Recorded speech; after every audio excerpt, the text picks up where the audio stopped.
Hello everybody, welcome to my channel. Today I want to talk about the process of our older selves dying and what that can feel like during an awakening. And I want to relate this to what I've been going through recently. You saw in my last video that I caught this bone-chilling cold when I was outside in the middle of the night with no clothes on. And you saw how this brought up lots and lots of darkness for me, more darkness than I've experienced in quite a while. And really working through this darkness and letting it come up has been a very integrating experience for me. And this can feel, when this darkness comes up, it can feel a lot of things. For me, it took on the form of, yes, a dark cloud of energy, just that, I guess we can go with that creepiness, or that just really like, whoa, I'm in a different realm now, for sure. But it also had a very physical component. It was felt like when something's dying, it gets really cold. Like if we look at an old carcass, for example, it gets cold. All the consciousness in life has left it, and it's really the consciousness that obviously brings the body to life. It's out of consciousness that a body comes, not out of a body that consciousness comes, right? So when an old layer or an aspect of ourself is dying off and collapsing, we might feel very chilled. And for me, I think that bone-chilling experience outside really catalyzed this process and made it more accelerated. And I could just feel all day yesterday these parts of me just freezing and just like really cold and just kind of like slowly dissolving and dying. And I kept telling the people around me, I was like, I feel like I'm dying a slow death here. But it was a death where it kind of felt good. As uncomfortable as the chill felt and the cold, I knew something was leaving me that was no longer serving me. And it became really evident when I received a phone call from an old friend, and she was going through a really profound awakening experience, and I was like obviously really excited for her, and I felt it was really beautiful. But I could also feel a lot of my old attachment to her, in a way, like a lot of my old feelings towards her were the parts of me that were dying. So even though I was having this conversation with her and I was enjoying it on some level, there was this part of me that was like wanting to get off the phone and wanting to not even communicate with her at all. And because I felt like we had created an older energetic pattern together that was no longer in resonance for me or her even. And we hadn't spoken in quite a while, and it had given us a chance to really extinguish and let those energetic bonds and entanglements kind of fall away. And I think that was a huge part of why she was able to, or why she was catalyzed into experiencing this huge, I don't know if it was huge, if that was the word she would use, but this really transformative awakening experience, because we were both guided to let go of one another.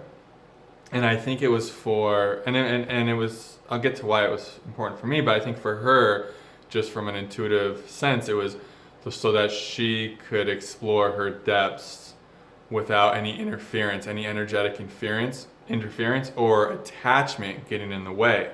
And we had both become very attached to each other. It's like our neediness and codependent traits like matched perfectly, and that's what you'll find. And I was learning in a different video from someone I really admire. Our relationships are always, the people in them are always a reflection of what we're not giving ourselves. So I became attached to aspects of her that I didn't know how to give myself. And likewise, she was becoming attached to aspects of me that she hadn't learned how to give herself yet. And in our separation, I feel like we've both been learning how to give each other those aspects that we were so attached to the other one to get.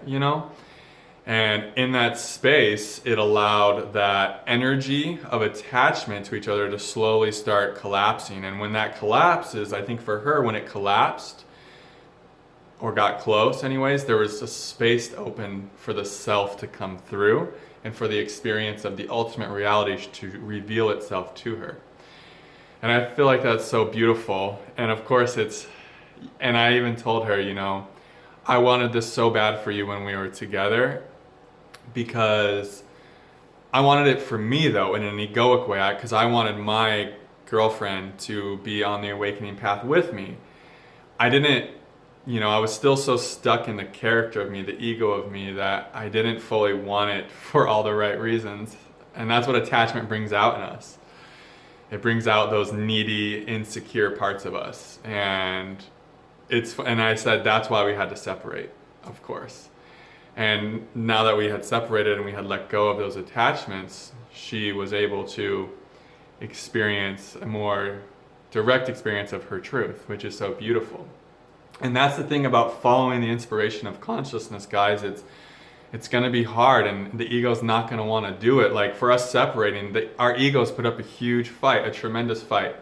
But I think we both knew intuitively in our authenticity that it was the truth for us to let each other go in that sense, so that we could go into the unknown, into the discomfort. And in that, whenever you let go into discomfort and into what you're a little scared to do and into the unknown, but into what you know would be really good for you, your consciousness will always expand and you're always going to grow. When we follow the ego and what the ego wants to do for safety and security and what feels good to the ego, we stay rather small, and pain and suffering is always going to follow. And it can only get to a certain point where we have to go with our consciousness and let go of the small self. And that was more of the conversation. What it brought up for me was, whoa, my older self, that older self that I'm letting go of is really flaring up here. I could feel a lot of those old attachments coming up, but they were so visible to me. So they didn't really have any pull over me. And it was really remarkable to witness. And that whole time I was like, okay, this is kind of a final conversation with this beautiful being for now. And maybe when this attachment in me to romantic partners fully collapses, then maybe there can be a reuniting of sorts. But it just had this ring of finality to it. And even before the conversation, I knew that this was probably going to be the last time that I spoke to her in this way. And my ego doesn't love to hear that, of course, but I know that there's this whole other journey, there's this whole other universe awaiting me. And it's really a movement of faith to let go of the old. And you're not letting go of the old because they're not good enough and any silly egoic reasons like that. It's just because the universe has a different journey for you. And it's going to bring you exactly what you need. And your old attachments that were part of your older self that is now dying, don't resist letting go of those things, because life always fills that space with something new and more in resonance and more in harmony for your highest self. And what's best for you is always best for the other. What was best for her at a certain point was to let go of us as a romantic partnership. And that was the best for me, so that we could both, like I talked about, discover more of our truth. And now what is best for me to let go of that relationship is always going to be best for her too, because it's going to allow her to flourish into her own journey, her own adventure that the universe has awaiting her. And when our older selves are dying, there's going to be mental projections and arguments about it, because the mind always typically wants to cling to the old, because the mind's a survival machine and it wants that safety and secure feeling. But if we can just let that play out and not grab onto it, and we can just allow the inspiration of consciousness, of our life force, of God, of the universe to flow through us, and we can just trust where that's taking us, knowing that it's taking us away from attachment and taking us towards freedom and towards liberation.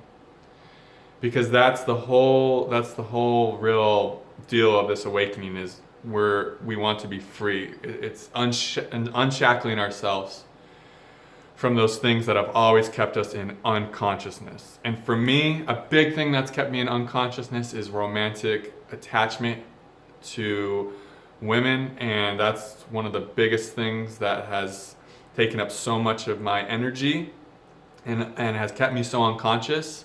And now that that's all coming to light and that's really starting to dissolve and collapse in a very real way, I'm feeling that death. I'm feeling that old part of me leaving.